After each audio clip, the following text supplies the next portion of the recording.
Hello बच्चों, जय physics जय वीएमसी। मैं हूं आपका जीतू भैया और आज मैं आपके लिए लाया हूं ग्रेविटेशन का चैप्टर। ग्रेविटेशन एक छोटा चैप्टर है मगर बेटा ये बहुत इंपॉर्टेंट चैप्टर है। नीट में इससे 1 से 2 सवाल हर साल आते हैं और सवाल मॉडरेट और इजी में होते हैं। तो इस चैप्टर को हमें ध्यान से समझना है ताकि हम नीट में उन दोनों सवालों को अच्छे से कर पाए। जय फिजिक्स जय वीएमसी बेटा। तो बेटा ग्रेविटेशन में सबसे पहले हम स्टार्ट करते हैं न्यूटन्स लॉ ऑफ ग्रेविटेशन से। तो न्यूटन सर ने कहा था कि दो पॉइंट मासिस के बीच में जो फोर्स होता है वो directly proportional to product of masses होता है और inversely proportional to square of distance होता है। यानी डिस्टेंस अगर हम हाफ कर देंगे तो फोर्स 4 गुना हो जाएगा, या डिस्टेंस हम डबल कर देंगे तो फोर्स 4 गुना कम हो जाएगा।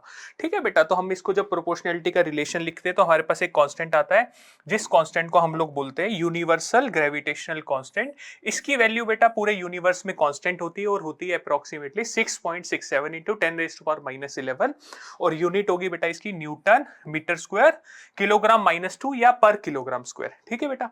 पोटेंशियल एनर्जी क्या लिखते हैं? ग्रेविटेशनल फोर्स एक कंजर्वेटिव फोर्स होता है तो उसके लिए हम पोटेंशियल एनर्जी भी डिफाइन करते हैं। ये बेटा दो मासेस अगर रखे हमारे m1 और m2 और उनका डिस्टेंस है बेटा r, तो हम इन दोनों सिस्टम की, इस पूरे सिस्टम की जो इंटरेक्शन पोटेंशियल एनर्जी है वो कैसे लिखेगी बेटा? माइनस जी m1 m2 बाय r। ये हमारा हो जाएगा बेटा पोटेंशियल एनर्जी ऑफ इंटरेक्शन। बेटा अब जैसे मान लो कोई सिस्टम आ गया हमारे पास, जैसे कि हमारे पास ये एक इक्विलेटरल ट्राइंगल के तीनों वर्टाइसिस पे एक हमारे पास मास, एक एक मास रखा हुआ है, स्मॉल एम पॉइंट मासेस रखे हैं। अगर मुझे इस पूरे सिस्टम की पोटेंशियल एनर्जी लिखनी है बेटा तो मैं कैसे लिखूंगा बेटा इस पूरे सिस्टम की? तो हम पोटेंशियल एनर्जी लिखेगी इस पूरे सिस्टम की इंडिविजुअल पोटेंशियल एनर्जीज को ऐड करके। देखते बेटा कैसे। देखो हम एक ट्राइंगल लेते हैं, इक्विलेटरल ट्राइंगल। ठीक है, ठीक है बेटा, एक हमने इक्विलेटरल ट्राइंगल लिया, ये हमारा ट्राइंगल है, ये एम मास है, ये भी एम मास है और ये भी क्या है बेटा हमारा एम मास है। ये डिस्टेंस है एल, ये डिस्टेंस है एल, ये डिस्टेंस है एल। अब मुझे बेटा इस पूरे सिस्टम की इंटरएक्शन पोटेंशियल एनर्जी लिखनी है तो हम कैसे लिखेंगे बेटा? Potential energy of system is equal to potential energy of first mass. ठीक है बेटा, potential energy of first plus potential energy of second plus potential energy of third. बेटा हम इसको ऐसे भी सोच सकते हैं, देखो जब हम इस मास को, किसी एक मास को यहां पर लाए होगे, ठीक है, तो कोई और मास तो था नहीं, तो उस टाइम पोटेंशियल एनर्जी क्या थी बेटा? तो जीरो थी क्योंकि दूसरा मास तो था ही नहीं। जब हम सेकंड मास को लाए होगे बेटा तो हम क्या लिखेंगे? यही वाला मास था तो पोटेंशियल एनर्जी क्या हो जाएगी? Minus G M by L. अब जब हम इसको लाएंगे तो बेटा इसकी इंटरेक्शन इससे भी होगी और इससे भी होगी, तो थर्ड स्टेप में क्या पोटेंशियल एनर्जी हो जाएगी? Minus G M by L, यानी कि थर्ड और टू का इंटरेक्शन और फिर थर्ड और वन का इंटरेक्शन, इसको ऐड कर देंगे बेटा। ठीक है, तो ये हो जाएगी minus G M square by L, ये हो जाएगी -2 G M square by L. तो बेटा नेट पोटेंशियल एनर्जी क्या होगी हमारी? नेट पोटेंशियल एनर्जी हो जाएगी U1 plus U2 plus U3। ठीक है, तो हम इसको -3 G M square by L भी लिख सकते हैं। ठीक है बेटा, तो ये हम ऐसे लिख सकते हैं। और यह एक सिंपल तरीका बेटा, और अच्छा और आसान सिंपल तरीका देखो, एक और आसान तरीका हम क्या लिख सकते हैं बेटा? अगर हम दोबारा से एक ट्राइंगल बनाए, इक्विलेटरल ट्राइंगल, ठीक है, इसको हम फिल कर देते हैं। ठीक है, ये हमारा इक्विलेटरल ट्राइंगल है। तो बेटा हम इसमें ऐसे भी लिख सकते हैं 1 2 और 3, तीनों मासेस जो है एम एम मास के हैं, पॉइंट मासेस है। ठीक है बेटा, लेंथ एल है।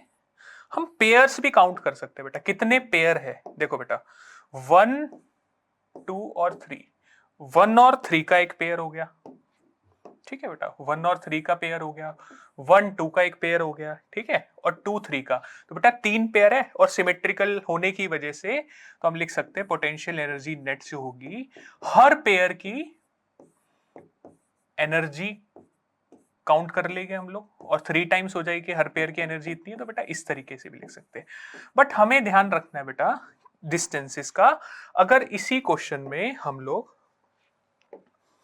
स्क्वायर दे दे बेटा, क्या दे दे, स्क्वायर दे दे, अगर हम लोगों को मान लो एग्जाम में क्या दे दिया जाए, स्क्वायर दे दिया जाए, ठीक है, जैसे ये हमें स्क्वायर दे दिया, तो स्क्वायर में हमें ये ध्यान रखना बेटा कि स्क्वायर में सारे डिस्टेंसेस इक्वल नहीं होते, जैसे कि 1 2 3 और 4। तो अगर मैंने इसको ए बोला बेटा, इसको भी मैंने ए बोला, और इसको भी ए बोला, और इसको भी ए बोला, ठीक है, तो ये वाले डिस्टेंसेस की जब हम पोटेंशियल एनर्जी लिखेंगे तो बेटा हम ए नहीं लेंगे, फिर हम √2a लेंगे। तो हमें ये चीज का ध्यान रखना है। तो बेटा ये आप स्क्वायर की पोटेंशियल एनर्जी लिखें और कमेंट बॉक्स में कमेंट करें, comment potential energy of this system. Square के चारों कोनों पे, चारों वर्टाइसिस पे पॉइंट मासेस रखे हैं, इस पूरे सिस्टम की क्या इंटरेक्शन पोटेंशियल एनर्जी होगी वो आपको कमेंट बॉक्स में बताना है बेटा, ठीक है। चलो बेटा आगे चलते हैं हम लोग। बेटा एक्सेलरेशन ड्यू टू ग्रेविटी, जिसको हम ग्रेविटेशनल फील्ड भी बोलते हैं, स्मॉल जी। तो क्या होता है बेटा acceleration due to gravity? Acceleration due to gravity होता है basically acceleration of the body जो प्लेनेट की वजह से होता है, ठीक है।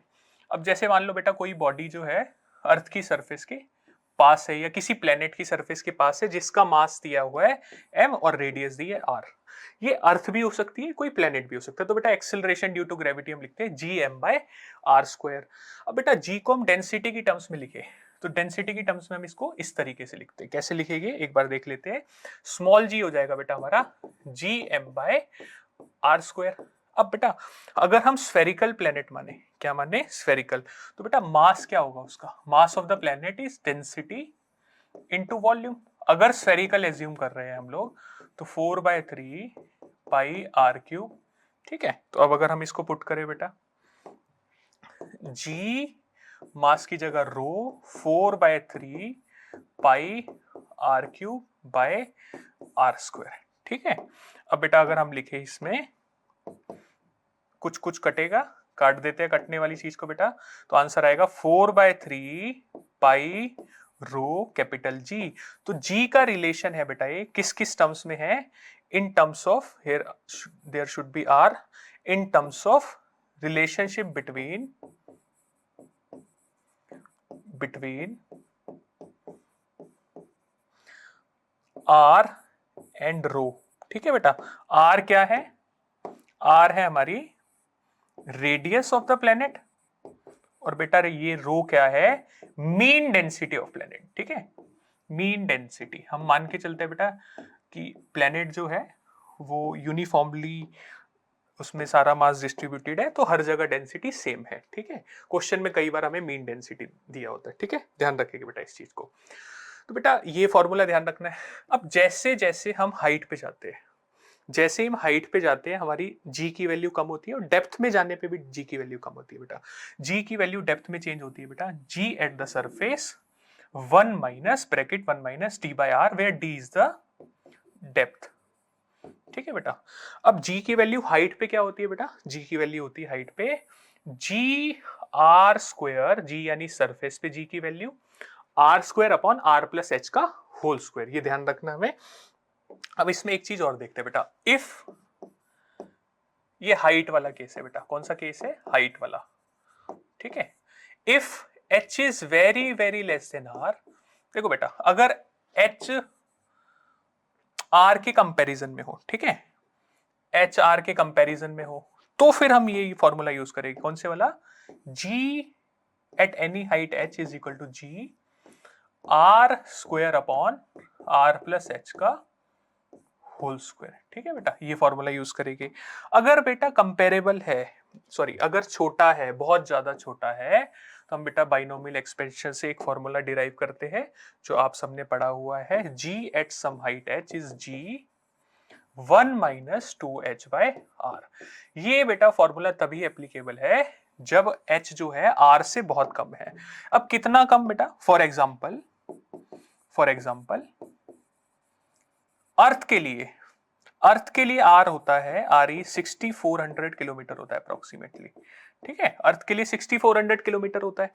तो अर्थ के लिए अगर 6400 किलोमीटर है और एच अगर हमें 100 किलोमीटर या उससे छोटा दिया है, ठीक है, तो we can comfortably use this formula. If H is greater than 100 kilometre then we have to go to the basic formula, this formula. तो हमें बेटा ये ध्यान रखना है। ठीक है, आगे चलते हैं। अब देखो बेटा, रोटेशन जो है, अर्थ की रोटेशन की वजह से भी जी की वैल्यू क्या होती है बेटा, चेंज होती है। ये चीज को हमें याद रखना है। ठीक है बेटा, इक्वेटर है, ठीक है, ये हमारा पोल है। ठीक है बेटा, ये हमारा अल्फा एंगल है। तो क्या लिखेंगे, g new is equal to g minus r omega square cos square alpha. बेटा इक्वेटर पे, एट इक्वेटर, ये अल्फा हम कितना लेंगे बेटा, 0 डिग्री लेंगे। एट पोल क्या लेंगे बेटा हम, alpha is equal to 90 degree. ठीक है बेटा, तो अगर हम इक्वेटर का फॉर्मूला भी लिखे कि जी की वैल्यू इक्वेटर पे कितनी होगी, जी एट इक्वेटर, तो क्या लिखेंगे बेटा, अल्फा को हम 0 ले लेंगे, तो जी माइनस आर ओमेगा स्क्वायर। ठीक है, ये ऐसे लिख सकते हैं बेटा। और पोल पे क्या होगी जी की वैल्यू, जी माइनस जी पोल जी माइनस 0 बेटा, क्योंकि कॉस अल्फा क्या होता है, कॉस 90 हो जाएगा पोल पे 0, तो ये हो जाएगी जी के बराबर। ठीक है, तो हम ऐसा बोल भी सकते हैं बेटा, पोल पे रोटेशन का कोई फर्क नहीं पड़ता। ठीक है, अब इसमें हमारे से क्या क्वेश्चन पूछा जा सकता है, मान लो वो हमारे से पूछे एग्जामिनर कि what should be omega of earth, ठीक है, such that body placed at equator feels weightlessness। ठीक है, अब बेटा कोई बॉडी अगर हमारी इक्वेटर पे पड़ी है, पहले तो जी की वैल्यू इक्वेटर पे क्या होती है बेटा, जी माइनस आर ओमेगा स्क्वायर। हम चाहते हैं बेटा उसका इफेक्टिव वेट 0 हो जाए। एस वेटलेसनेस का मतलब क्या हुआ बेटा, कि जी की जो वैल्यू है, जी की वैल्यू इक्वेटर पे वो 0 हो जाए।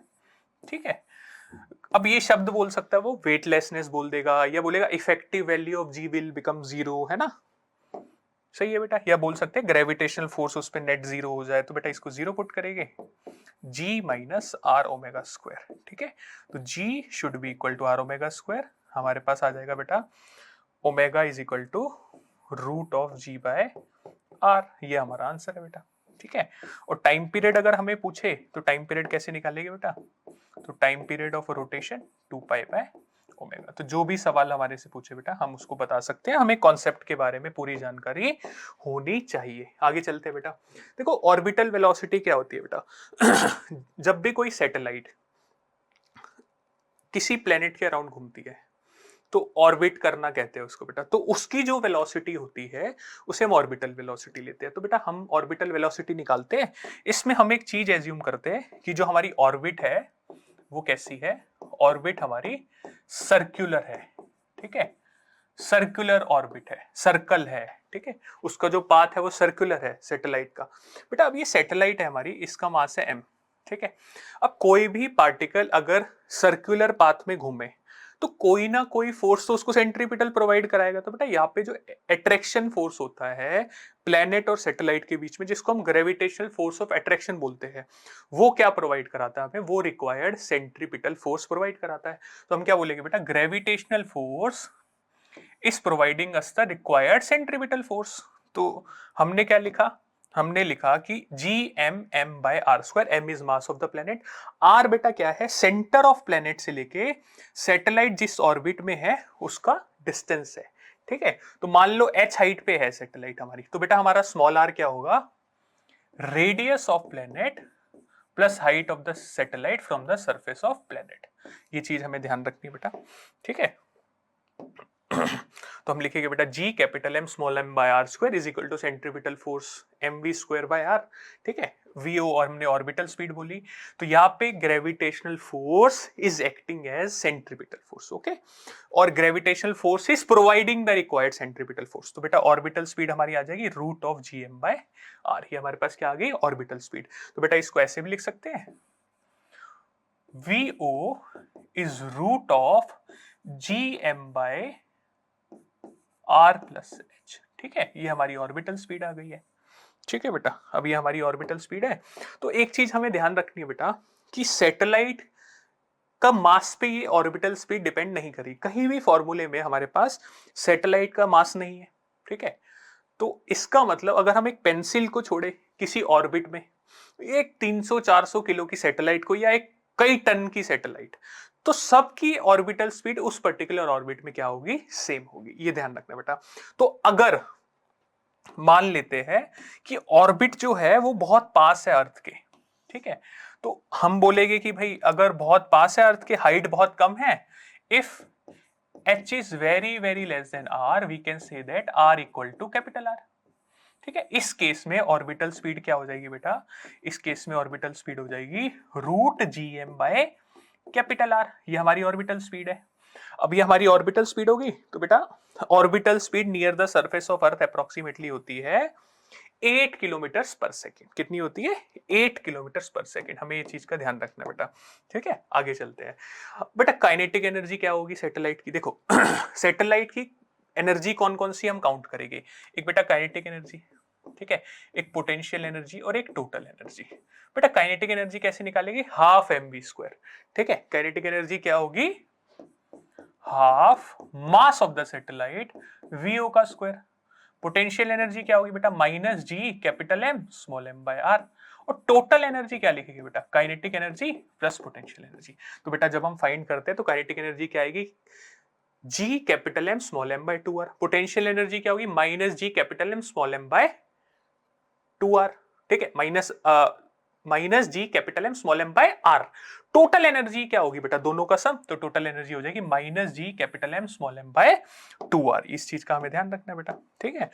अब टोटल एनर्जी यहाँ पे नेगेटिव आ रही है बेटा, कभी भी टोटल एनर्जी नेगेटिव है इसका मतलब सिस्टम बाउंड है। सिस्टम क्या है, बाउंड है, बंधा हुआ है, यानी कि हमें उस सैटेलाइट को एनर्जी देनी पड़ेगी अगर हम उसको अट्रैक्शन फोर्स ऑफ अर्थ या प्लेनेट से बाहर निकालना चाहते हैं, ठीक है बेटा। तो हमें ये भी याद रखना है, काइनेटिक एनर्जी होती है पोटेंशियल एनर्जी का हाफ और मॉड में, ठीक है, क्योंकि काइनेटिक एनर्जी पॉजिटिव होती है, और पोटेंशियल एनर्जी का हाफ करके अगर हम ले तो वो क्या आएगा, हमारे पास टोटल एनर्जी आएगा। तो बेटा पोटेंशियल एनर्जी को आधा करते हैं तो टोटल एनर्जी आ गया है ना, पोटेंशियल एनर्जी को अगर हम 1/2 कर दें, ठीक है, और अगर पोटेंशियल एनर्जी को हम मॉड करके हाफ कर दे तो हमारे पास क्या आएगा, काइनेटिक एनर्जी आएगी। ध्यान रखना बेटा, काइनेटिक एनर्जी कभी भी नेगेटिव नहीं हो सकती, ठीक है बेटा। आगे चलते हैं, देखो बेटा ग्राफ क्या होगी, काइनेटिक एनर्जी ये पॉजिटिव है और k is inversely proportional to r है, ठीक है। तो हम ग्राफ कैसा बनाएंगे, डिक्रीजिंग, ठीक है, inversely proportional to r, rectangular hyperbola, ठीक है बेटा। और ये क्या होगा, minus G M M by 2r, ठीक है, और ये होगा minus G M M by R. तो बेटा इसका ग्राफ यह हो जाएगा, डिक्रीजिंग ग्राफ होगा, इसका ऐसा होगा, इसमें हाफ का है इसलिए वो ग्राफ यहाँ पे आएगा और ये वाला ग्राफ यहाँ आएगा, क्योंकि उसका रेट ऑफ डिक्रीजिंग जो है उसकी आधी है, ठीक है बेटा, ध्यान रखना है। और नेगेटिव आया क्योंकि नेगेटिव का साइन है, ध्यान रखना है। चले आगे बेटा, ठीक है। एस्केप वेलोसिटी क्या होती है बेटा, किसी भी ऑब्जेक्ट को अगर हम सरफेस ऑफ अर्थ से फेंके, ठीक है, और वो एस्केप कर जाए, यानी gravitational field of earth escape कर जाए, या किसी प्लेनेट से फेंके तो उस प्लेनेट की ग्रेविटेशनल फील्ड को एस्केप कर जाए, तो बेटा एस्केप करके कहा जाएगी, वो जाएगी बेटा इंफिनिटी पे। इंफिनिटी का मतलब क्या हुआ बेटा, इंटरस्टेलर स्पेस बोल सकते हैं इसको, ठीक है, स्पेस, ठीक है। अब हम चाहते हैं कि मिनिमम वेलोसिटी कितनी दे कि वो इंटरस्टेलर स्पेस पे पहुंच जाए, तो बेटा मतलब वो बिल्कुल जस्ट पहुंच गई वहां पे, जस्ट पहुंची, यानी उसकी वेलोसिटी क्या है, वहां पे 0 है। तो हमने बोला बेटा इनिशियल एनर्जी क्या थी उसकी, इनिशियल एनर्जी काइनेटिक एनर्जी दी, where v is the escape velocity, ठीक है। अब इनिशियल पोटेंशियल एनर्जी हो गई बेटा, ये सरफेस ऑफ प्लेनेट पे थी तो पोटेंशियल एनर्जी क्या होगी बेटा, minus G capital M small M by are, ठीक है, ये हमारी पोटेंशियल एनर्जी होगी। अब बेटा जब ये इंटरस्टेलर स्पेस में जस्ट पहुंच जाएगी, जस्ट पहुंची है, ठीक है, तो हमने क्या बोला कि ये वहां पहुंची है तो इसके पास काइनेटिक एनर्जी कुछ नहीं है, क्योंकि जस्ट पहुंची है, मिनिमम वेलोसिटी की वो पहुंच जाए। मान लो हम एक दरवाजा है, हम पीछे खड़े हैं बेटा, हमने कहा कि ये बॉल है, इसको जस्ट फेंकना इतनी वेलोसिटी से कि जस्ट ये दरवाजे को क्रॉस कर जाए, ठीक है, तो क्रॉस करके रुक भी जाए तो मिनिमम वेलोसिटी होगी, उससे ज्यादा वेलोसिटी कोई भी देंगे हम तो वो ऑब्वियसली उस डोर की जो बाउंड्री है उसको क्रॉस ही कर जाएगी। अब बेटा इतनी दूर है, इंटरस्टेलर स्पेस में चलेगी, आर इन्फिनिटी है, तो उसकी जो पोटेंशियल एनर्जी वो भी जीरो होगी, तो फाइनल एनर्जी जो है वो क्या मानी जाएगी बेटा, फाइनल एनर्जी हम बोलेंगे दिस इज फाइनल एनर्जी, ठीक है, ये हमारी फाइनल एनर्जी है, ये हमारी बेटा जीरो हो गई, ठीक है, काइनेटिक भी जीरो हो गई फाइनली और पोटेंशियल भी जीरो हो गई, ठीक है। काइनेटिक जीरो क्यों हुई बेटा, क्योंकि हमने मिनिमम वेलोसिटी दी है कि वो वहां पहुंच के रुक जाए या जस्ट पहुंच जाए। अब बेटा हमने इसको इक्वेट किया जीरो के बराबर, तो हमारे पास एस्केप स्पीड क्या आ गई, root of G root two G M by R, earth के लिए, फॉर अर्थ बेटा, है ना, अर्थ के लिए अगर हम बोले तो root two times root G M by R, ठीक है, और जी एम बाई आर क्या थी बेटा, ऑर्बिटल वेलोसिटी थी, हमने कैलकुलेट करी थी 8 किलोमीटर पर सेकेंड, तो 8 रूट टू यानी कि 11.2 किलोमीटर पर सेकेंड लगभग लगभग आंसर आता है बेटा हमारे पास escape velocity from the surface of earth से, ठीक है बेटा, ध्यान रखना हमें। अब एक चीज और बेटा, एस्केप वेलोसिटी में ऑब्जेक्ट के मास का कोई रोल नहीं है, यहाँ पे मास ऑफ प्लेनेट है, रेडियस ऑफ प्लेनेट है, तो हर प्लेनेट के लिए अलग अलग प्लेनेट के लिए अलग अलग एस्केप स्पीड या एस्केप वेलोसिटी होगी, ठीक है बेटा, आगे चलते हैं। अब बेटा सपोज करो कि हम लोग, इंपॉर्टेंट पॉइंट है, ठीक है, सपोज करते हैं हम लोग कि किसी पार्टिकल को प्रोजेक्ट करा जाता है किसी वेलोसिटी v से जो कि ग्रेटर देन है escape speed, so let us assume that a particle is being projected with speed v which is greater than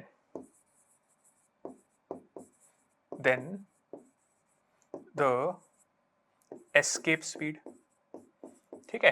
अब बेटा वो दरवाजे वाला केस देखते हैं ना, मैंने किसी चीज को फेंका और मैं चाहता हूं ये जस्ट जो डोर है डोर की बाउंड्री को क्रॉस कर जाए, ऐसे देखते देखो बेटा, ठीक है, ये रूम है एक, ठीक है, यहाँ पे बेटा डोर है, मान लो डोर है बड़ा सा, और बेटा मैं यहाँ खड़ा हूं या आप लोग खड़े हो यहाँ पे, ठीक है, हमने किसी बॉल को फेंका और ये बॉल हम चाहते हैं कि इस दरवाजे को क्रॉस कर जाए, बेटा मिनिमम वेलोसिटी से फेंका तो वो जस्ट क्रॉस करके जीरो हो जाएगा, बट बेटा अगर मैंने किसी भी velocity greater than minimum velocity से फेंका, ठीक है, तो ये यहां पे रुकेगा नहीं, वो कहीं और जाके रुकेगा, ठीक है, इसका मतलब इस केस में इंटरस्टेलर स्पेस में पहुंचने के बाद पार्टिकल के पास कुछ वेलोसिटी होगी, बिल्कुल सही बात है। तो हम अगर हमें बोले कि बताओ जब वो इंटरस्टेलर स्पेस में पहुंच जाएगा उसके पास कितनी वेलोसिटी होगी, तो हमने बोला ठीक है फैक्ट है, इसको मान लो यहाँ पे पहुंच गया इंटरस्टेलर स्पेस में और यहाँ पे इसकी वेलोसिटी है मान लो v डैश, तो हमें अगर ये वेलोसिटी निकालनी है तो हम क्या करेंगे बेटा, एनर्जी कंजर्वेशन, कहीं पे भी एनर्जी का कोई लॉस नहीं है तो एनर्जी कंजर्वेशन का इस्तेमाल करेंगे, देखते हैं बेटा कैसे करेंगे।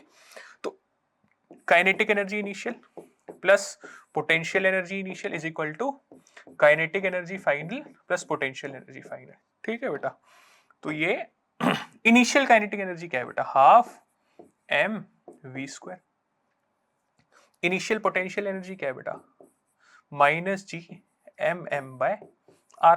बेटा जब ये फाइनली इंटरस्टेलर स्पेस में चला जाएगा यानी इतनी दूर चला गया कि आर इंफिनिटी हो गया, तो पोटेंशियल एनर्जी उसकी हो जाएगी जीरो, और काइनेटिक एनर्जी फाइनल कितनी होगी बेटा, हमने मान लिया कि मान लेते हैं उसकी फाइनल एनर्जी जो है, फाइनल स्पीड जो है वो v डैश है, तो बेटा इस इक्वेशन को हम लोग सॉल्व करेंगे और हमारे पास क्या आ जाएगा बेटा, आंसर आ जाएगा, तो conceptually we can get answer from here, ठीक है, याद रखना बेटा। चले आगे, चलो बेटा अब क्या होगा बेटा, सपोज करते हैं हम लोग कि हमने उस पार्टिकल को फेंका बट उसकी स्पीड एस्केप स्पीड से ज्यादा नहीं थी, और हमने मान लेते हैं वर्टिकली प्रोजेक्ट किया, वर्टिकली अपवर्ड, बेटा वो एस्केप तो कर नहीं पाएगा पार्टिकल। देखो मैंने पार्टिकल को एस्केप करवाने के इरादे से फेंका, बट मैं इतनी वेलोसिटी नहीं दे पाया बेटा उसे, तो मैंने उसको कुछ वेलोसिटी दी v, यहां से v दी, तो बेटा वो जाएगा जाएगा जाएगा, किसी हाइट तक चला गया, ठीक है, सरफेस ऑफ प्लेनेट से किसी हाइट तक चला गया। रेडियस आर है, मास m है, बेटा इस हाइट पे, इसको मैक्सिमम हाइट बोलूंगा मैं, ठीक है, मैक्सिमम हाइट है ये हमारी, और यहां पे जाके वेलोसिटी उसकी क्या हो जाएगी बेटा, 0 हो जाएगी। मान लेते हैं हम, क्वेश्चन में मुझे बोला है कि मैक्सिमम हाइट फाइंड करो, तो बेटा कहीं पे भी एनर्जी का कोई लॉस नहीं हुआ, तो हम लोग क्या बोलेंगे कि initial total energy is equal to final total energy. तो इनिशियल टोटल एनर्जी क्या हो जाएगी बेटा, kinetic energy initial plus potential energy initial. Kinetic energy initial क्या है बेटा, half m v square minus G capital M small m by r। तो इसको अगर हम लिखना चाहे बेटा, लिख सकते हैं half m eta v e का whole square minus G capital M small m by r। बेटा हमें पता है एस्केप स्पीड क्या होती है बेटा, √2 gm बाय r। तो एस्केप स्पीड का स्क्वायर क्या हो जाएगा, 2g capital M by r। ये हमारा स्क्वायर हो गया, इसको हम पुट करते हैं बेटा, 2g capital M small m पहले से था बाय 2r, ठीक है, eta square minus g capital M small m by r। ठीक है बेटा, 2 से 2 कट गया, तो अगर मैं नेक्स्ट पेज पे लिखूं, total energy initial is g capital M small m by r eta square minus 1। ठीक है, ये हमारे पास आ गया टोटल एनर्जी इनिशियल। ठीक है बेटा, अब फाइनल एनर्जी क्या होगी, टोटल एनर्जी फाइनल, बेटा जब वो मैक्सिमम हाइट पे पहुंच गया, तो यहाँ पे उसके पास कोई भी काइनेटिक एनर्जी नहीं है, क्योंकि मैक्सिमम हाइट का मतलब इसकी उसकी वेलोसिटी 0 हो गई। ठीक है, अब हमने क्या लिखा बेटा, हमने लिखा कि जो टोटल एनर्जी होगी वो kinetic energy final plus potential energy final. अब काइनेटिक एनर्जी फाइनल जो है वो तो 0 है, ठीक है, तो पोटेंशियल एनर्जी फाइनल जो हो जाएगी वही हमारी क्या होगी, टोटल एनर्जी होगी। अब क्या होगी potential energy, minus G capital M small m by क्या होगा बेटा, हमने माना कि h हाइट पे क्या, तो r है, तो हम लिखेंगे r प्लस h। ठीक है, अब यहां से बेटा हम लोग निकाल सकते हैं, सॉल्व कर सकते हैं, energy conservation, total energy initial equal to total energy final. तो हमने क्या लिखा, माइनस जी,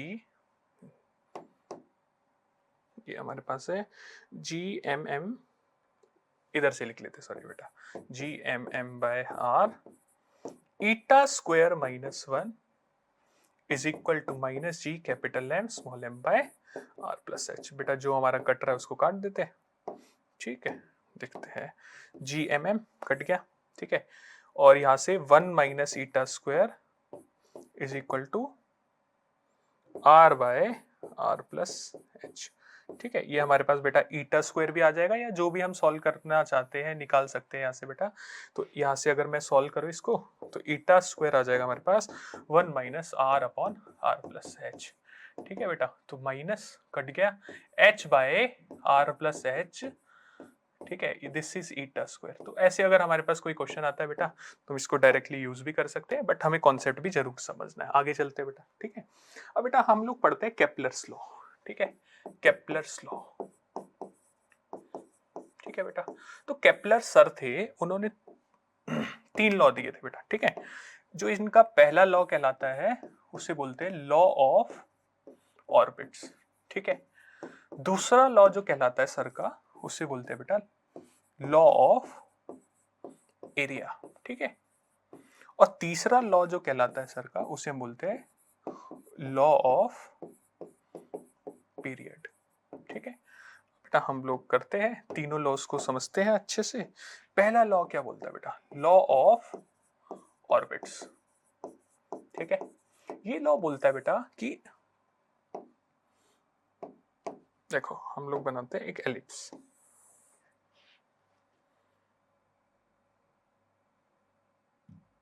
ठीक है बेटा, मान लेते हैं ये एक एलिप्स है, ठीक है। तो बेटा ये लॉ बोलता है कि जो प्लैनेट्स मूव करते हैं वो एलिप्टिकल ऑर्बिट में करते हैं बेटा। ये प्लेनेट है हमारा, है ना, प्लेनेट की ऑर्बिट है, ठीक है। ऑर्बिट इज एलिप्टिकल, एलिप्टिकल, ठीक है। और बेटा जो सन होता है वो एलिप्टिकल ऑर्बिट के एक फोकस पे होता है, तो यहाँ पे बेटा सन होता है। तो ये पहला लॉ था। इस लॉ ने बोला था कि जो ऑर्बिट होती है वो एलिप्टिकल होती है और सन जो होता है वो एक फोकस पे होता है, एलिप्स के फोकस, या फिर उसको फोकाई बोलते हैं बेटा, या फोसाई भी बोलते हैं, जो भी बोलना आप लोगों को, ठीक है। पहला लॉ ये था बेटा, ठीक है। दूसरा लॉ क्या था हमारे पास, लॉ ऑफ एरिया, ठीक है। दूसरा लॉ था हमारे पास केपलर का, लॉ ऑफ एरियाज, ठीक है। तो ये लॉ क्या बोलता है बेटा, the areal velocity of planets, ठीक है, या प्लेनेट, एक प्लेनेट की बात करते हैं, इस कांस्टेंट, ठीक है। एक प्लेनेट की बात करें, हर प्लेनेट की एरियल वेलोसिटी क्या होगी, कांस्टेंट होगी। तो यानी कि area swept per unit time, ठीक है, विल बी सेम। और ये एरियल वेलोसिटी क्या होती है बेटा, एरिया अपॉन टाइम, ठीक है। तो D A by D T, ये आ जाएगा बेटा इसका मैग्नीट्यूड, हमारे पास आ जाएगा L बाय 2m। L हो गया बेटा एंगुलर मोमेंटम, ठीक है, एंगुलर मोमेंटम। M हो गया बेटा मास ऑफ प्लेनेट, ठीक है। अच्छा, इसका मतलब समझते बेटा,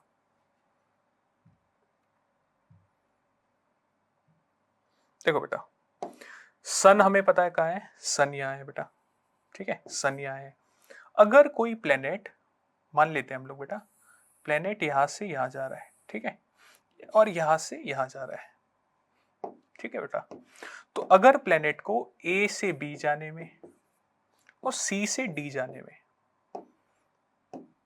ठीक है, अगर ए से बी जाने का टाइम और सी से डी जाने का टाइम अगर ये सेम है बेटा, मान लेते हैं टी नॉट है और ये भी क्या है, टी नॉट, तो ये वाला जो एरिया होगा जो सन को प्लेनेट से कनेक्ट कर रहा है, area swept by this, planet की इनिशियल पोजीशन सन से कनेक्ट करो, फिर प्लेनेट की फाइनल पोजीशन सन से कनेक्ट करो, और ये जो आर वेक्टर्स जो एरिया स्वीप कर रहे हैं, ये वाला एरिया और ये वाला एरिया बेटा ये सेम होना चाहिए।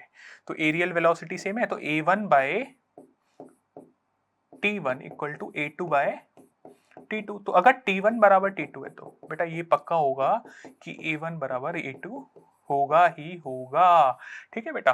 तो ये क्या होता है हमारा, ये एरियल वेलोसिटी के बारे में बताता है, लॉ ऑफ एरिया। इसमें बेटा एक प्लस पॉइंट और है, एक जो पॉइंट हमें समझना है वो कौन सा पॉइंट है, देखते हैं बेटा। हमने एरियल वेलोसिटी क्या लिखी,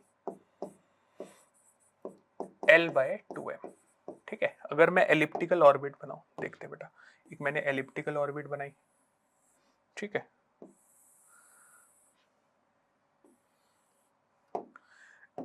सन यहाँ है बेटा हमारे पास एक फोकस पे, ठीक है, और एक बार प्लेनेट यहाँ है, एक बार प्लेनेट यहाँ है बेटा। यहां से डिस्टेंस मान लेते बेटा r1 और यहां से डिस्टेंस मान लेते r2, ठीक है, और यहाँ पे स्पीड मान लेते प्लेनेट की v2 और यहाँ पे स्पीड मान लेते बेटा v1, ठीक है। अब बेटा एक चीज का हमें ध्यान रखना है कि क्योंकि ग्रेविटेशनल फोर्स है यहाँ पे और ये यहाँ से पास हो रहा है बेटा, सन से ही पास हो रहा है, ठीक है। मान लो यहाँ भी आ जाएगा तो कहाँ से पास होगा, सन से। यहाँ पे भी आ जाएगा प्लेनेट तो कहाँ से पास होगा, सन से। तो बेटा हम बोल सकते हैं टॉर्क अबाउट सन क्या होगा, 0 होगा, ठीक है। नेट टॉर्क अबाउट सन क्या होगा, 0, ठीक है। और अगर नेट टॉर्क अबाउट सन 0 होगा तो बेटा एंगुलर मोमेंटम अबाउट सन क्या होगा, कांस्टेंट होगा, ठीक है। तो यहाँ पे बेटा एंगुलर मोमेंटम कंजर्वेशन एप्लीकेबल होता है। यहाँ पे लीनियर मोमेंटम कंजर्व नहीं होता बेटा, बल्कि यहाँ पे एंगुलर मोमेंटम कंजर्व करते हैं हम लोग, और हम एनर्जी कंजर्व करते हैं। तो ज्यादातर जो मैथमेटिकल क्वेश्चंस होते हैं ग्रेविटेशन के, वो इन दोनों तरीकों से हो जाते हैं। अब बेटा यहाँ पे अगर मास ऑफ सैटेलाइट m माने हम लोग, तो अगर मैं बोलूं बेटा फर्स्ट पॉइंट पे और सेकंड पॉइंट पे एंगुलर मोमेंटम सेम होना चाहिए, तो यहाँ पे एंगुलर मोमेंटम क्या लिखेगी बेटा, फर्स्ट पॉइंट ये है, ठीक है, m v1 r1, m v r perpendicular, तो बेटा ये v और r परपेंडिकुलर ही लिया है मैंने, ठीक है, एक्सट्रीम और बिल्कुल नियरेस्ट पोजीशन है, ठीक है, और इसको m v2 r2, ठीक है। बेटा हम लोग ये भी लिख सकते हैं कि v1 r1 is equal to v2 r2, या v is inversely proportional to r, ठीक है, ये ध्यान रखना है बेटा। तो जितना जब प्लेनेट सबसे पास होगा सन के तो सबसे ज्यादा स्पीड होगी, उसको जब सबसे दूर होगा तो उसकी स्पीड सबसे कम होगी, ये चीज हमें ध्यान रखनी है बेटा, ठीक है। उसके बाद चलते बेटा, देखो बेटा अब हम लॉ ऑफ पीरियड्स लिखते हैं, ठीक है। बेटा ये बोलता है, क्या बोलता है ये देखो, जो टाइम पीरियड का स्क्वायर होता है, ठीक है, वो a क्यूब के डायरेक्टली प्रोपोर्शनल होता है, ठीक है। अब इसका मतलब क्या हुआ बेटा, देखो अगर हमने, ठीक है, एलिप्स बनाया, ठीक है, सन यहां है बेटा, अब ये वाला डिस्टेंस क्या है बेटा, ये हमारा है r1, ठीक है, और ये डिस्टेंस है r2, ठीक है, और इस पूरे को हम बोलते हैं 2a, तो a को हम लिखते हैं बेटा,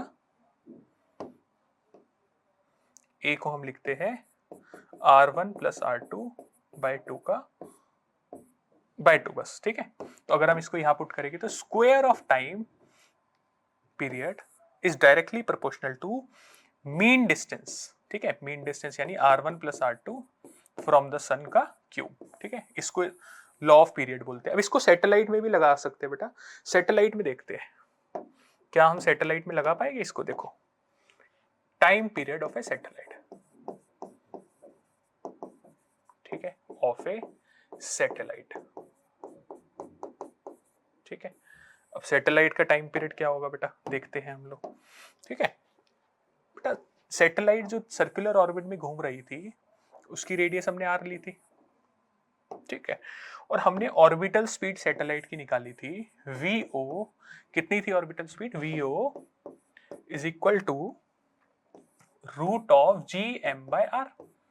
बेटा अगर हमें टाइम निकालना है, मान लेते हैं हम चाहते हैं कि टाइम निकाले कि सैटेलाइट को घूमने में कितना टाइम लगेगा, तो हम कैसे निकालेंगे बेटा, time is 2 pi r divided by v naught, तो time 2 pi r by v naught को क्या लिखेंगे बेटा, gm/r, ठीक है।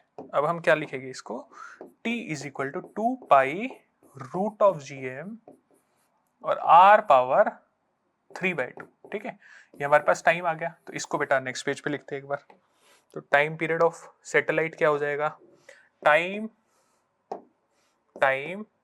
Is equal to 2 pi by root gm r power 3/2, ठीक है, squaring both sides, squaring both side SBS करते हैं बेटा, T square is equal to 4 pi square by G capital M r power 3, ठीक है, ये हो गया बेटा। तो हम लोग यहां भी तो बोल सकते हैं कि टाइम पीरियड का स्क्वायर रेडियस ऑफ ऑर्बिट के क्यूब के डायरेक्टली प्रोपोर्शनल है।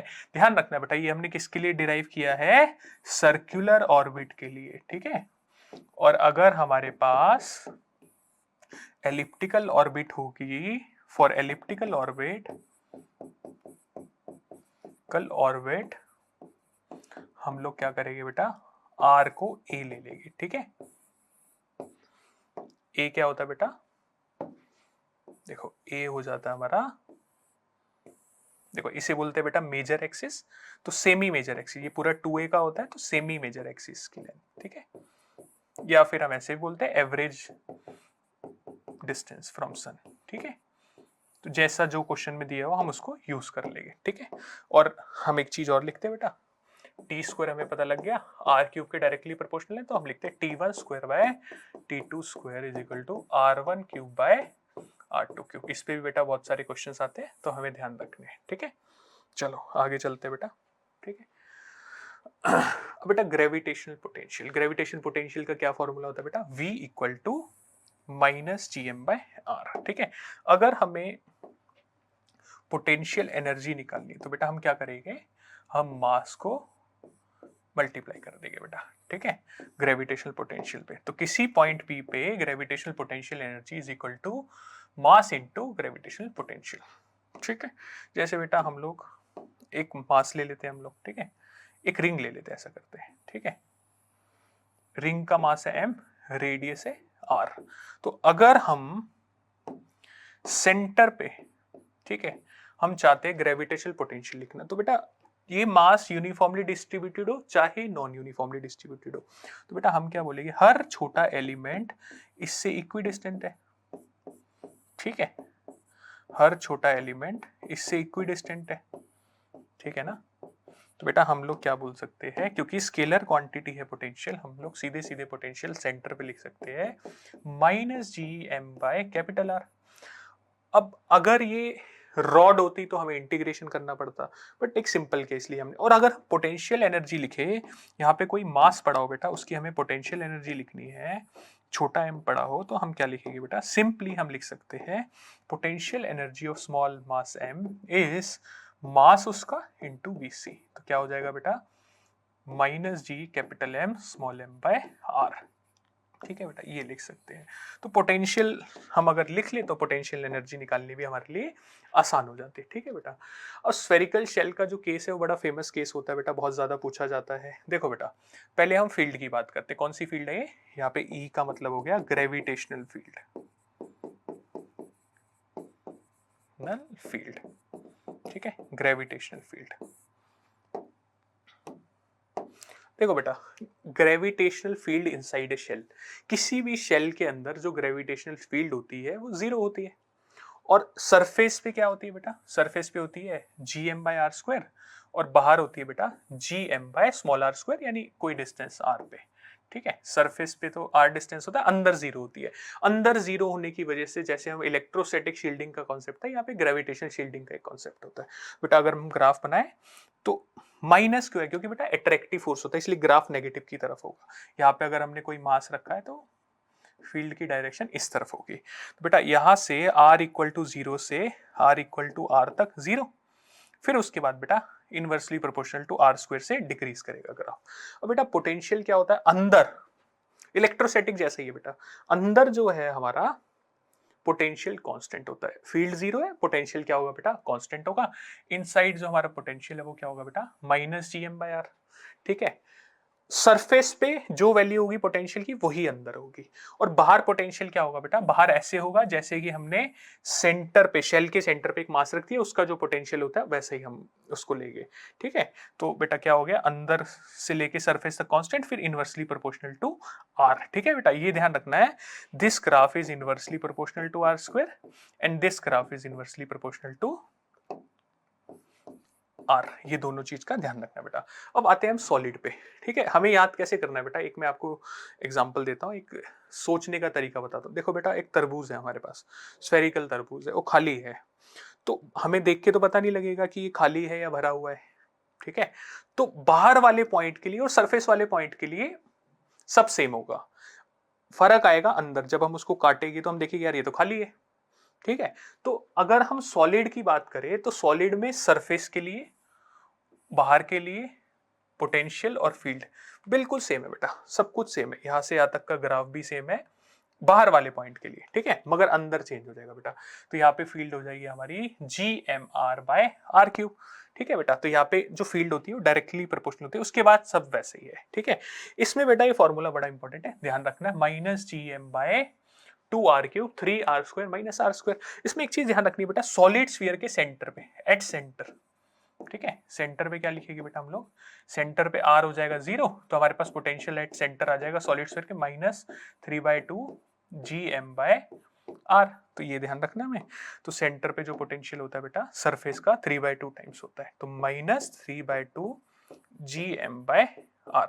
बेटा अब ये ग्राफ कैसा है, अंदर जो ग्राफ है वो पैराबोलिक है, ठीक है, पैराबोलिक, ठीक है। और उसके बाद बेटा इनवर्सली प्रोपोर्शनल टू आर है, यानी रेक्टेंगुलर हाइपरबोला। इस चीज का हमें ध्यान रखना है। ये सारे बेटा कॉन्सेप्ट्स थे ग्रेविटेशन के। चलो बेटा कुछ क्वेश्चंस करते हैं हम लोग, प्रैक्टिस टाइम, ठीक है, प्रैक्टिस टाइम।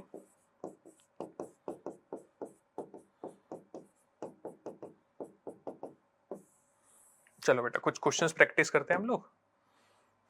देखो बेटा, the kinetic energies of a planet in an elliptical orbit about the sun at a position A B and C are K A के बी एंड के सी रिस्पेक्टिवली, ठीक है।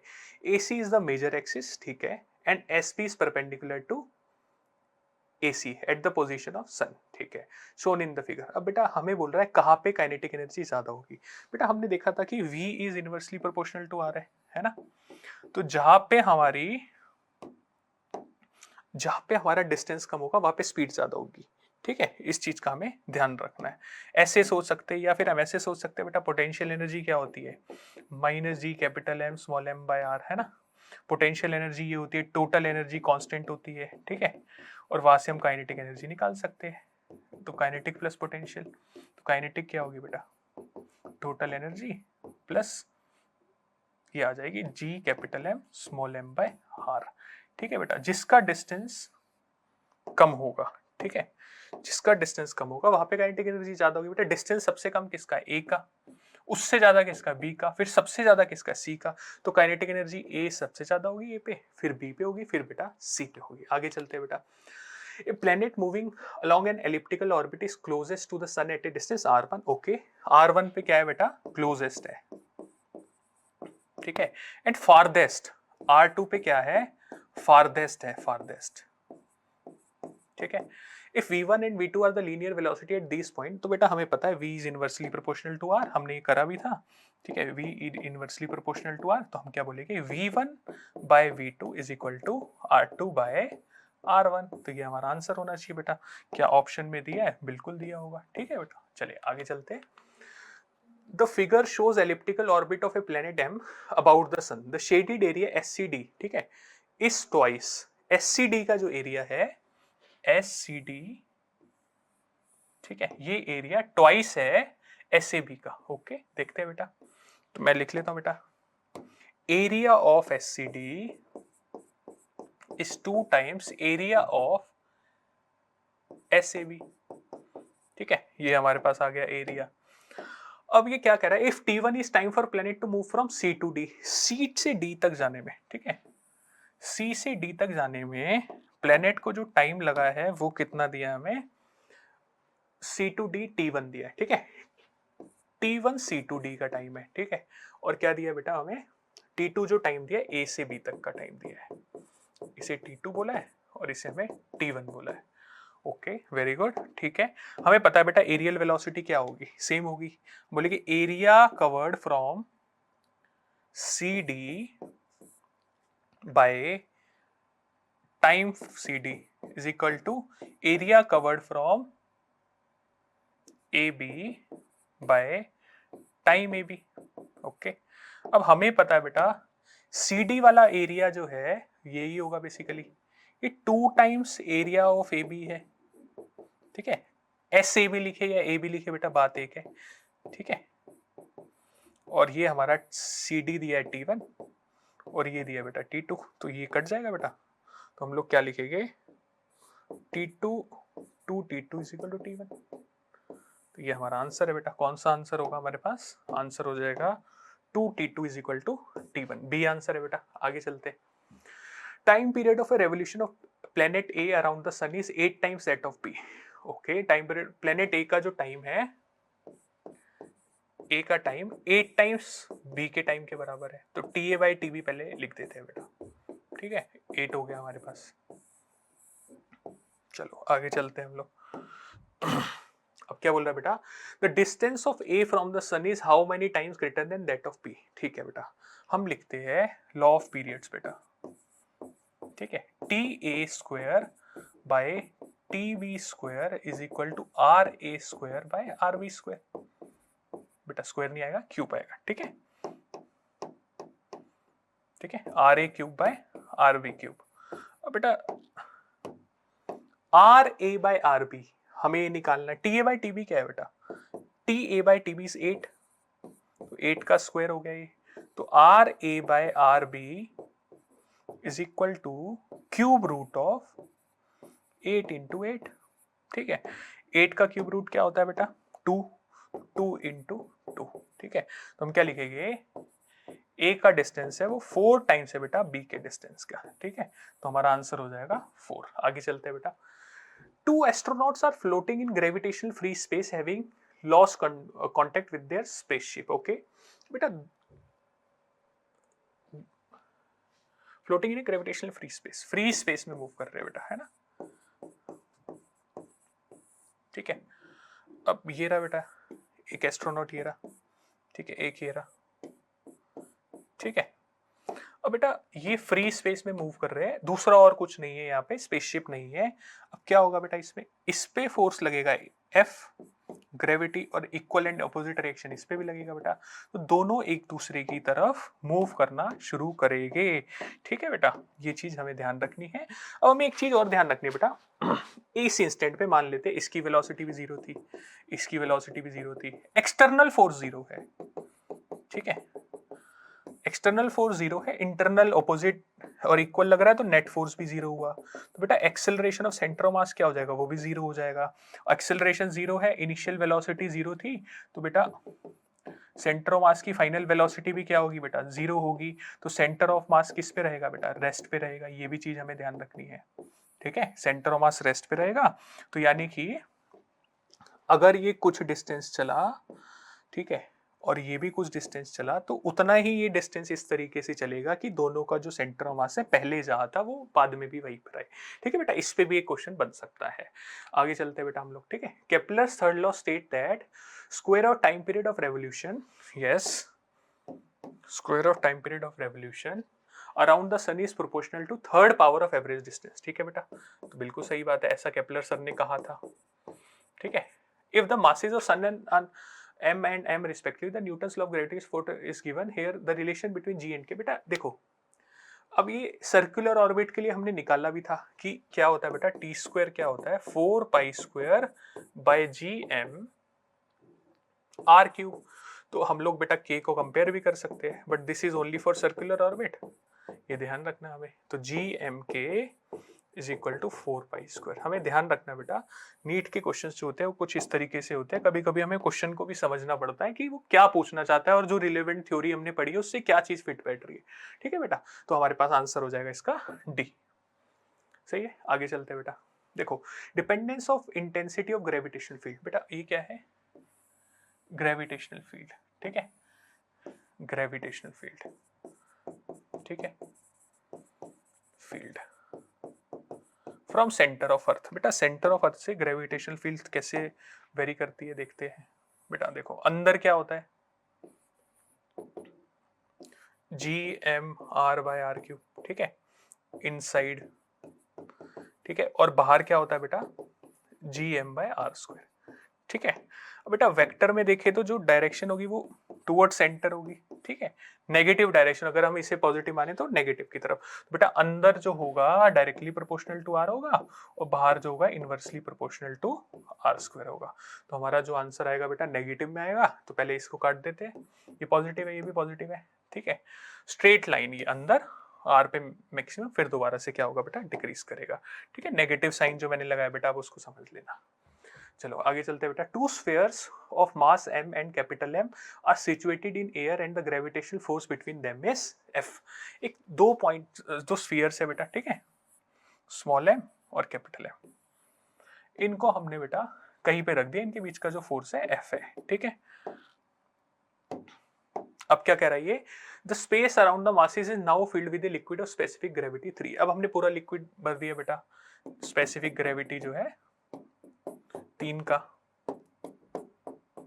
ठीक है, अब बोल रहा है ग्रेविटेशनल फोर्स बताओ कितना होगा। बेटा ग्रेविटेशनल फोर्स क्या होगा? सेम ही रहेगा, मीडियम पे डिपेंड ही नहीं करता, तो एफ आंसर होगा बेटा। चलो बेटा, two particles of equal mass m go around a circle of radius r। ठीक है, एक सर्कल बनाते हैं बेटा, ठीक है, और इसकी रेडियस हो गई r सर्कल की। ठीक है, let me say this is the centre O. अब यहाँ पे दो मासेस है बेटा, m और ये m, ठीक। अब दोनों मासेस हैं और ये म्यूचुअल ग्रेविटेशनल फोर्स में सर्कुलर मोशन में जा रहे हैं बेटा। स्पीड इसकी v मान लेते हैं, तो बेटा कोई ना कोई फोर्स तो होगा ना जो हमारे को क्या प्रोवाइड करा रहा होगा, रिक्वायर्ड सेंट्रीपिटल फोर्स। तो कौन सा फोर्स होगा यहाँ पे बेटा, ग्रेविटेशनल फोर्स होगा, ठीक है। v रेडियस r, ठीक है। Here mutual gravitational force is providing the required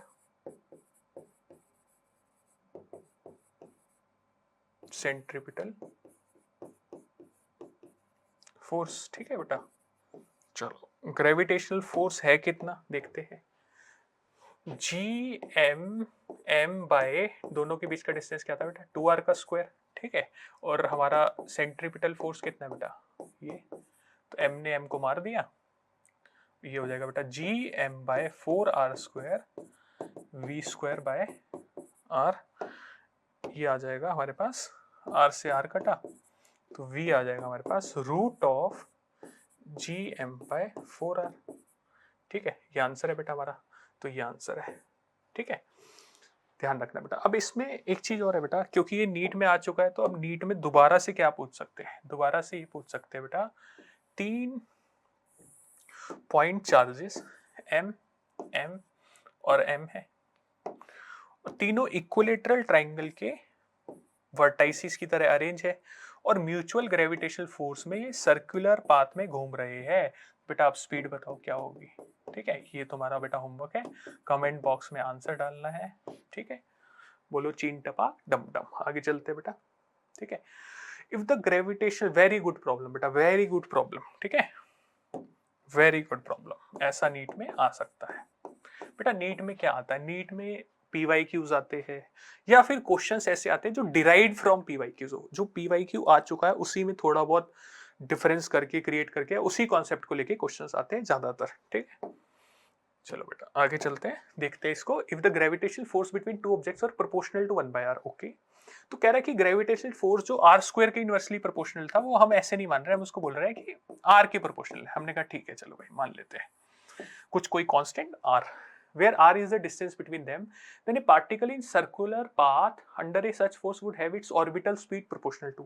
बेटा ऑर्बिटल स्पीड क्या होती है, हमने बोला ग्रेविटेशनल फोर्स क्या प्रोवाइड कराता है, रिक्वायर्ड सेंट्रीपिटल फोर्स। तो क्या होगा बेटा, k by r is equal to centripetal force कितना होता है बेटा, mv square by r।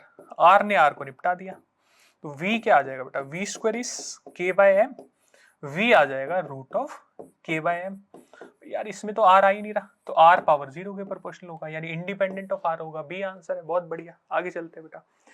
If the mass of sun were 10 times, okay, mass of sun जो है वो हो गया new mass 10 times the old mass of sun, ठीक है, सही है।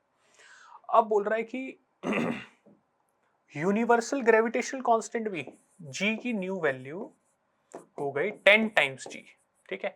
अब उससे क्या क्या फर्क पड़ेगा, which of the following is not correct. ये दोनों चीजों को हमने चेंज कर दिया, तो कह रहे कौन से पे फर्क पड़ेगा कौन से पे नहीं पड़ेगा। बेटा देखते हैं g पे क्या फर्क पड़ेगा बेटा, g पे क्या होगा बेटा, G M by are square, ठीक है। तो अगर मैं g की वैल्यू न्यू लिखूं बेटा, तो क्या लिखेगी, capital G new m by are square. तो हमने बोला यार ये तो 10g m by are square हो गया, यानी 10 टाइम्स g ओल्ड हो गया। अरे तो बेटा 10 टाइम्स ओल्ड g हो गया तो बेटा एक्सेलरेशन बढ़ जाएगा, तो एक्सेलरेशन बढ़ जाएगा तो रेन ड्रॉप्स जो है फास्टर गिरेगी, बिल्कुल सही बात है।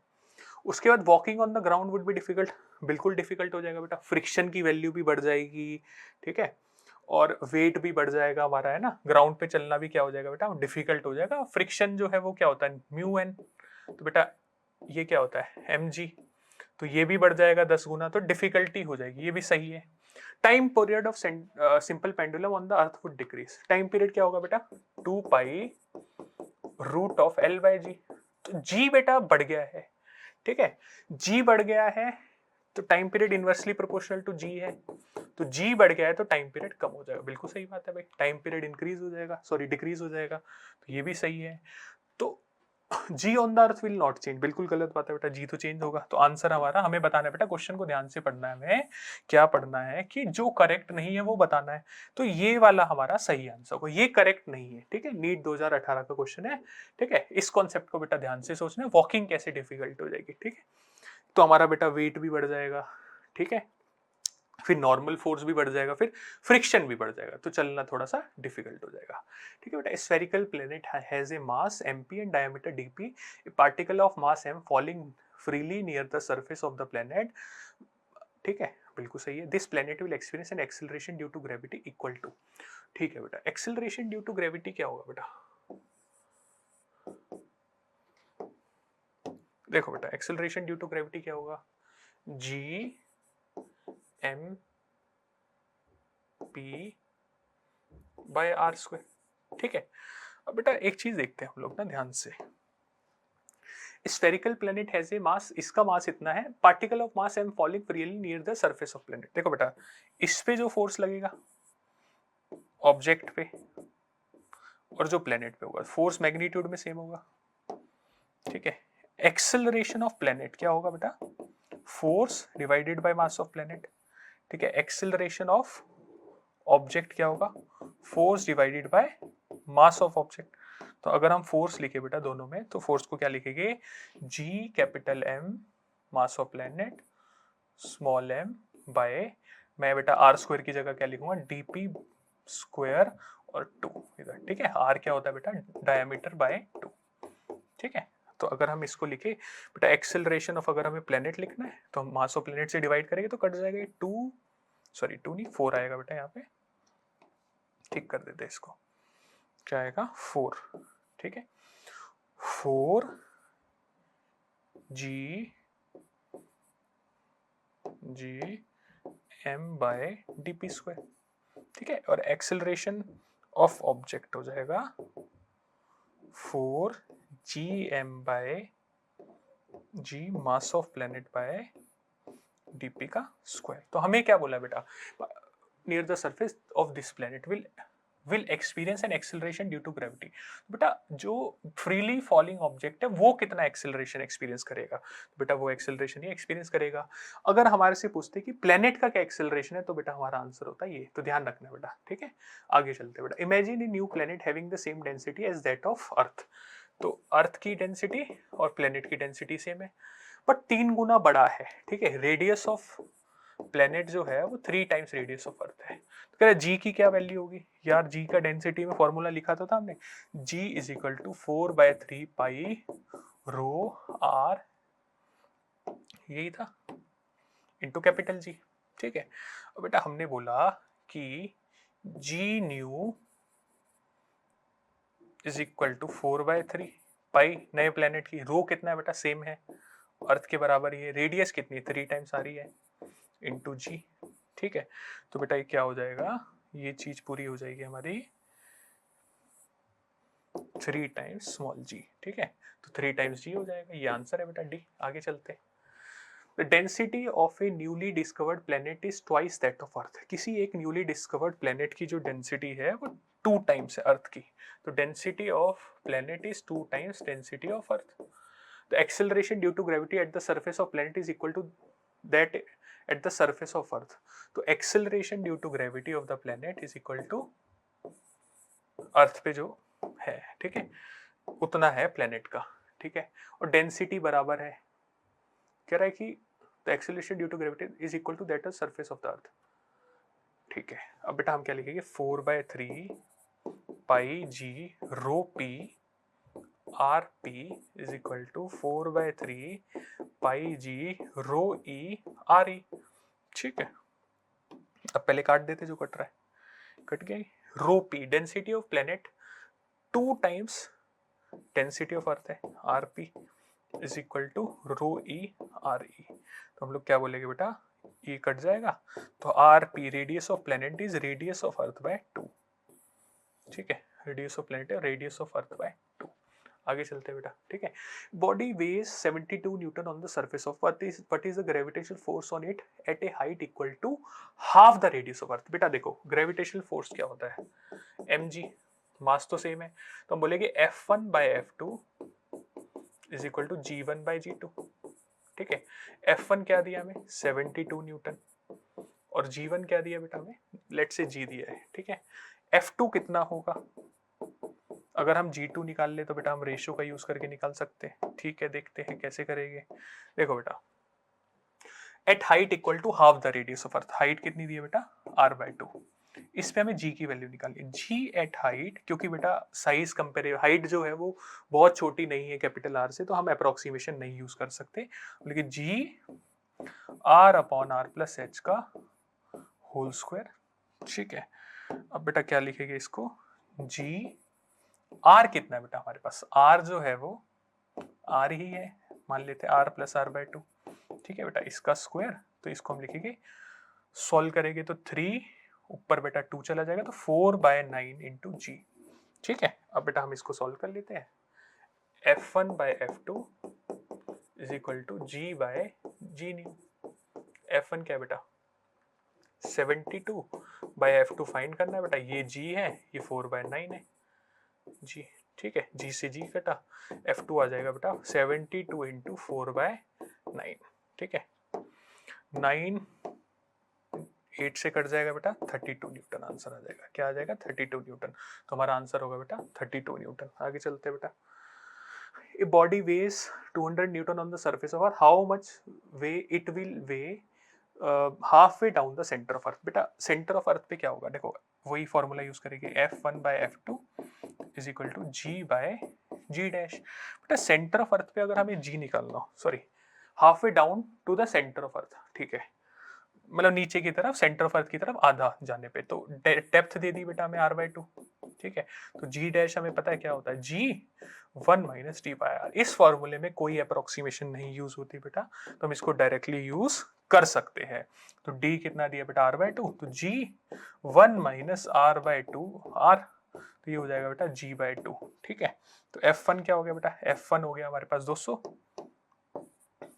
by F2 equal to g, ऐसे रखेंगे, ये G/2 रख देंगे बेटा, ठीक है। तो F2 आ जाएगा हमारे पास 200/2, तो क्या हो गया 100 न्यूटन हो गया बेटा, ये हमारा आंसर है, ठीक है, ये हमारा आंसर हो गया 100 न्यूटन। आगे चलते हैं बेटा, the acceleration due to gravity at a height 1 kilometre above the earth surface is same as at the depth d below the surface of earth. बेटा आप देखो h जो है वो बहुत छोटा है r से, तो हम फॉर्मूला क्या यूज कर सकते हैं, G1 - 2h/r। कह रहा है ये जो h की वैल्यू है, डेप्थ, किसकी डेप्थ पे जो g की वैल्यू है वो सेम होगी, ठीक है, जितनी की 1 किलोमीटर हाइट पे है, तो हम बोलेंगे बेटा GH is equal to GD, ठीक है। ये क्या होगा G1 - 2h/r, GD हमें पता है क्या होगा G1 - t/r। On comparison we can say that D आ जाएगा हमारे पास 2h, ठीक है। तो 2 टाइम्स 1 यानी कि 2 किलोमीटर, यानी कि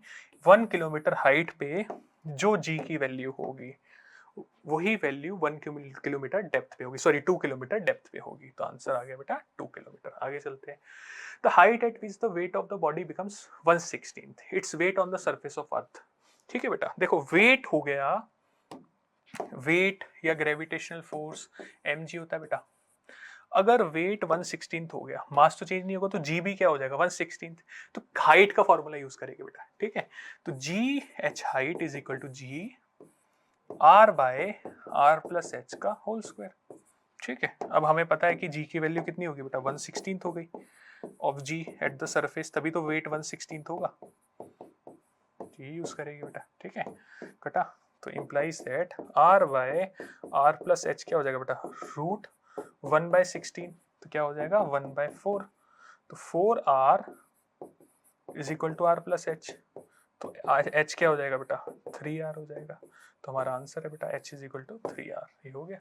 चलिए आगे बेटा देखो, the work done to raise a mass from surface of earth to a height h which is equal to radius of the earth.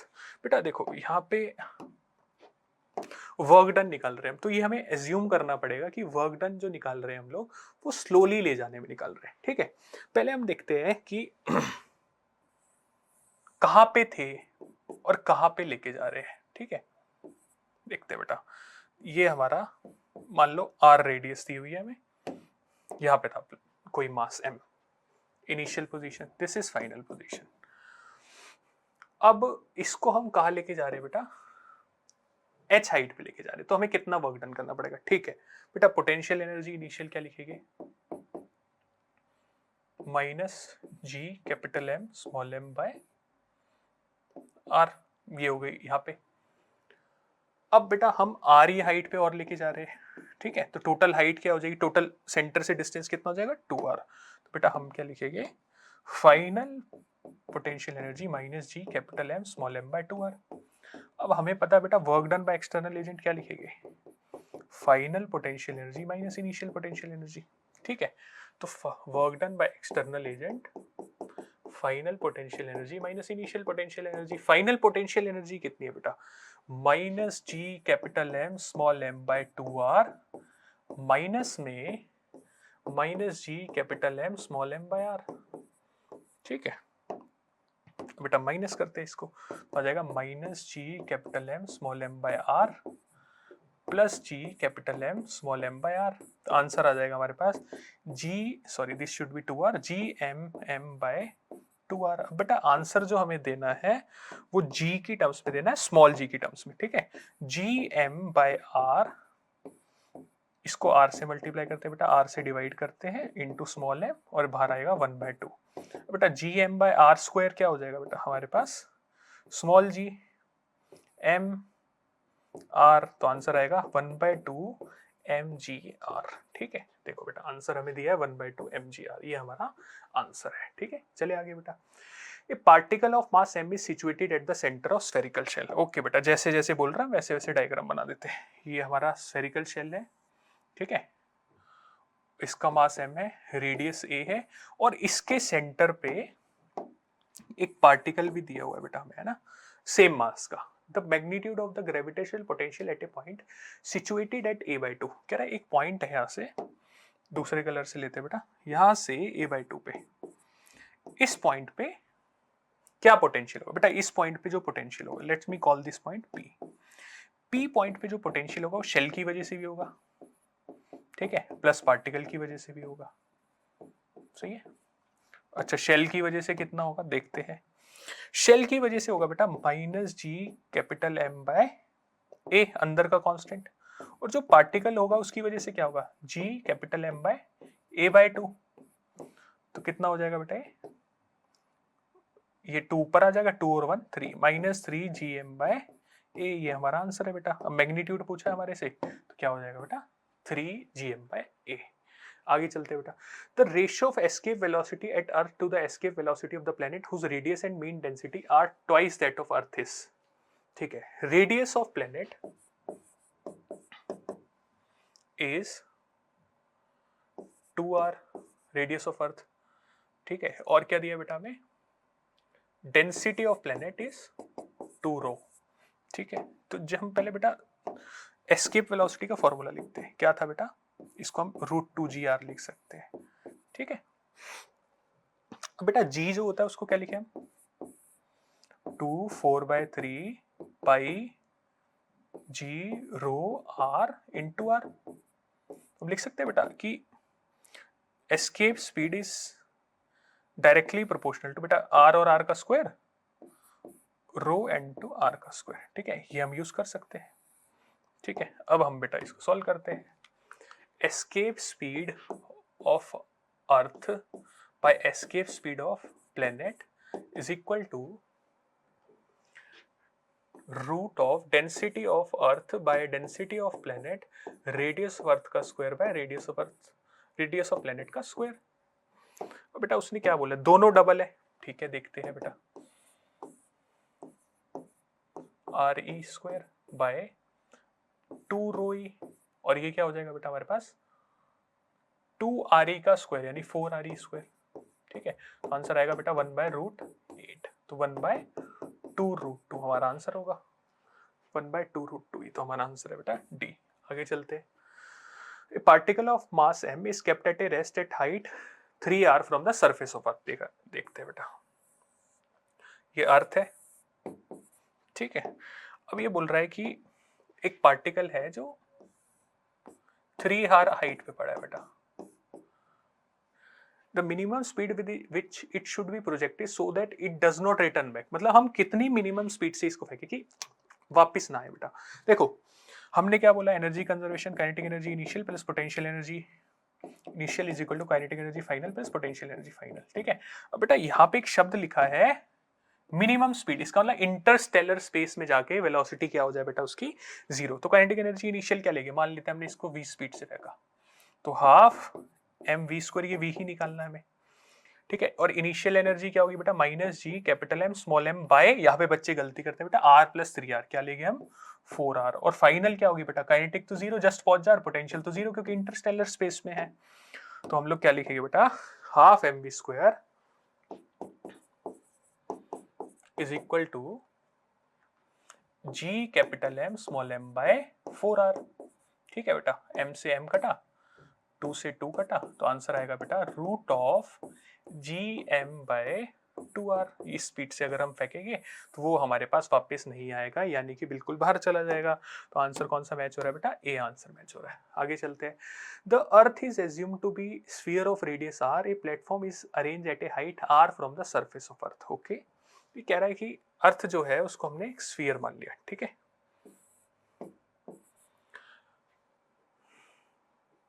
A platform is arranged, एक प्लेटफॉर्म को हमने r हाइट पे अरेंज किया है, okay. The escape velocity of a body from this platform is F, कह रहा है यहां से एस्केप वेलोसिटी एफ है, where v is the escape velocity, okay. The value of f is, okay. अब बेटा देखो, हमने कहा ठीक है भाई, एस्केप वेलोसिटी जो दी है वो एफ दी है, यहां से एस्केप वेलोसिटी कितनी है, एफ वी, ठीक है। और v एस्केप है, तो बेटा एस्केप वेलोसिटी इस जगह से कितनी होगी, एफ वी, यानी कि f रूट v कितना है बेटा, v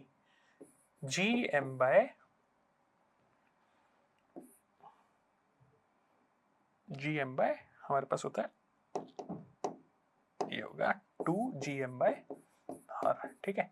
ये हमारी एक्चुअल में एस्केप वेलोसिटी हो बेटा। अब हमने यहाँ से इसको फेंका और वो एस्केप कर रहा है, इसका मतलब उसकी एनर्जी 0 हो गई। तो हमने क्या बोला बेटा, देखो half mve² plus potential energy उसकी कितनी हुई, -g capital M small m/2r, ये मिलके 0 हो गया, इंटरस्टेलर स्पेस की एनर्जी 0, ठीक है। वापिस ही नहीं आया वो, बोले कि हाफ m ve का स्क्वायर कितना है बेटा, f² इंटू 2gm/r, ठीक है, -g capital M small m/2r equal to 0। m बटा gm m r 2 बेटा f² 2 is equal to 1, f² आ गया बेटा हमारे पास 1/2, f आ गया बेटा 1/√2। तो हमारा आंसर हो जाएगा बेटा 1/√2। ब्यूटीफुल प्रॉब्लम, जो आपको कॉन्सेप्ट बताया उसी पे बेस्ड थी, ठीक है। तो 1/√2। आगे चलते हैं बेटा। With what velocity should a particle be projected so that its height become equal to radius of earth, okay. बेटा एक पार्टिकल को हमने फेंका, ठीक है, और कुछ वेलोसिटी से फेंका, हमें नहीं पता कितनी, बट ये कह रहा है हाइट जो है r हाइट तक चली जाए, ठीक है। पार्टिकल कहाँ चला जाए, r हाइट तक चला जाए। तो हम बोलेंगे बेटा एनर्जी कंजर्वेशन, क्या यूज करेंगे हम लोग, एनर्जी कंजर्वेशन यूज करेंगे, ठीक है। कैसे लगाएंगे एनर्जी कंजर्वेशन, हम बोलेंगे initial energy kinetic half mv² plus initial potential -g capital M small m/r is equal to kinetic energy final क्या है बेटा 0, क्योंकि मैक्सिमम हाइट तक चला गया, -g capital M small m/2r, ठीक है। ये हो गया। अब इसको लिखते हैं बेटा, half mv² -g capital M small m/r equal to -gm capital M small m/2r। इसको बेटा इधर ले जाएंगे तो आंसर आएगा g capital M small m/r minus G capital M small M by 2r, half M we square. ठीक है, तो half M we square is equal to G capital M small M by 2r। तो देखते हैं बेटा कुछ कटेगा, देखते हैं। m से m कट गया, v आ जाएगा बेटा हमारे पास G M by R root में। तो ये हमारा आंसर है बेटा। इतनी स्पीड से अगर हम फेंकेंगे तो बेटा वो कितनी हाइट पे चला जाएगा, equal to radius of earth. For a satellite escape velocity is 11 kilometre पर second if the satellite is launched at an angle 60 degree. बेटा एंगल का फर्क नहीं, एनर्जी का गेम है। ठीक है, तो 11 किलोमीटर पर सेकंड ही होगा आंसर। चलिए आगे देखो बेटा, the radii of the circular orbit of two satellite A and B of the Earth are 4r and r, 4r and r। ये बेटा रेडियस है। Let me call this r1, इसको मैं r2 बोल देता हूँ। ठीक है, कह रहा स्पीड जो सैटेलाइट की है वो है बेटा इसकी 3v है, और इसकी स्पीड क्या है बेटा, निकालनी है हमें। ठीक है, तो कह रहा उसकी स्पीड कितनी होगी। ठीक है, देखते हैं बेटा। Time is directly proportional to r cube. ठीक है, तो हम लोग लिख सकते हैं बेटा, और हमें यह भी पता है कि टाइम जो होता है 2 पाई आर बाय वी होता है। तो ऐसे लिखते हैं बेटा 4 पाई स्क्वायर, या ऐसे लिख देते हैं T square is directly proportional to R square by V square. तो R square by V square is directly proportional to R cube. ठीक है, सही है बेटा। और v को हम बोल देते हैं यहां से रूट आर के टर्म्स में। ठीक है, अब बेटा देखो स्पीड अगर हमें वैसे भी निकालनी है तो हम ऐसे भी तो निकाल सकते हैं। कैसे, v को हम बोलते हैं orbital speed is inversely proportional to r है। ठीक है, बस एक तरीका है, ये ज्यादा अच्छा तरीका है। v1 by v2 is equal to r2 by r1। ठीक है, r2 कितना है बेटा, r1 4r, r2 है हमारे पास r। ठीक है, v1 क्या है बेटा हमारे पास 3v भाई v2 निकालना है, तो v2 क्या हो जाएगा बेटा 6v। तो हमारा आंसर है, खत्म। तो ये तरीका वही चीज आती है, सेम फॉर्मूला तो वही से ही आया बेटा, 6v आंसर आएगा। ठीक है, आगे चलते हैं बेटा। देखो a satellite of mass m is at a distance r from the centre of earth, another satellite of mass 2m is at a distance 2r from the earth centre, their time period are in ratio. बेटा देखो distance हमें पता है t1 square by t2 square is equal to r1 cube by r2 cube. ठीक है, t1 bye t2, r1 कितना है बेटा, मास का तो कोई फर्क ही नहीं है, r बाय 2r का क्यूब। ठीक है, और ये इसको मैं स्क्वायर कर देता हूं। सही है, their time period are in ratio. अब बेटा ये कटा 1/8, अब t1 बाय t2 क्या हो जाएगा बेटा 1/8 की पावर 1/2 यानी कि 1/2√2। तो बेटा ये हमारा आंसर है डी। चलिए आगे बेटा, a satellite of m mass m is orbiting the earth at a height h from its surface, the total energy of satellite in terms of g naught, where g naught is acceleration due to gravity on the surface of earth। बेटा देखो total energy क्या होती है, total energy of satellite कितनी होगी बेटा, total energy हो जाएगी हमारे पास सैटेलाइट की, हमें पता है टोटल एनर्जी क्या होती है बेटा, minus G capital M small M by 2r। ठीक है, ये हमारी सैटेलाइट की टोटल एनर्जी हो गई। अब हमें इस एनर्जी को जी की टर्म्स में लिखते हैं बेटा, minus G capital M small M by R को हम लिखते हैं बेटा आर प्लस एच। ठीक है, अब इसको हम आर से मल्टीप्लाई करते हैं, आर स्क्वायर से मल्टीप्लाई करते हैं, आर स्क्वायर से डिवाइड करते हैं बेटा। अब जो ये वाला पार्ट है हमारा G M by are square, sorry बेटा this is G M by are square, इसको हम जी लिख देते छोटा, minus M G naught R square by 2r plus H. ठीक है, इसको हम ये लिख देते हैं, तो ये हमारा आंसर आ जाएगा बेटा। ठीक है, ये हमारा आंसर है। क्लियर है बेटा। तो कभी कभी आंसर को हमें एक पर्टिकुलर फॉर्मेट में चेंज करने को भी क्वेश्चन पूछते हैं बेटा। नेक्स्ट क्वेश्चन चलते हैं बेटा। The additional kinetic energy to be provided to satellite mass m revolving around a planet of mass m। बेटा एक प्लेनेट लिया हमने, ठीक है, और हमारे को ये इस ऑर्बिट में रिवॉल्व कर रहा है बेटा। ठीक है, particular orbit r1 to another orbit r2। ठीक है, यहाँ पे ऑर्बिट कर रही है, हमें इसको क्या करना बेटा, इसको हमें दूसरी ऑर्बिट में लेके जाना है। ठीक है, R2। अब मिनिमम एनर्जी निकालनी है बेटा, तो हमने क्या करना है, कितनी एनर्जी दे बेटा, तो जो हमने डिफरेंस ऑफ एनर्जी होगा वो अगर हम काइनेटिक एनर्जी की टर्म्स में दे दे तो वो वहां पहुंच जाएगी।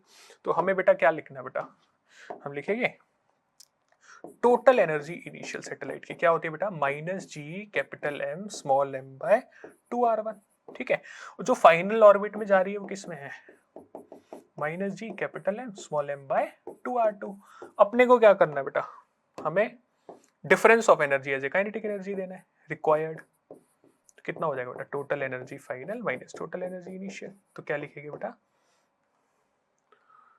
Minus G capital M small M by 2r2 minus G capital M small m minus by 2r1। बेटा आंसर आ जाएगा G capital M small M by 2r1 minus G capital M small M by 2r2। क्या हो जाएगा बेटा, जी capital M small M by 2 1 बाय r1 minus 1 by r2। इतनी energy का जो डिफरेंस है वो अगर एज ए काइनेटिक एनर्जी हम दे बेटा तो हमारा आंसर आ जाएगा। ये हमारा आंसर है बेटा। आई होप आज का आपको ग्रेविटेशन का सेशन बहुत अच्छा लगा होगा बेटा। ये सेशन परिपूर्ण है, इसमें जितने क्वेश्चंस कराए गए बेटा उनको आप अच्छे से प्रैक्टिस कर लो तो आपकी नीट की प्रिपरेशन हो जाएगी। मैं कामना करता हूं कि बेटा ग्रेविटेशन का एक भी क्वेश्चन आपका नीट में नहीं छूटेगा। जय फिजिक्स जय बीएमसी।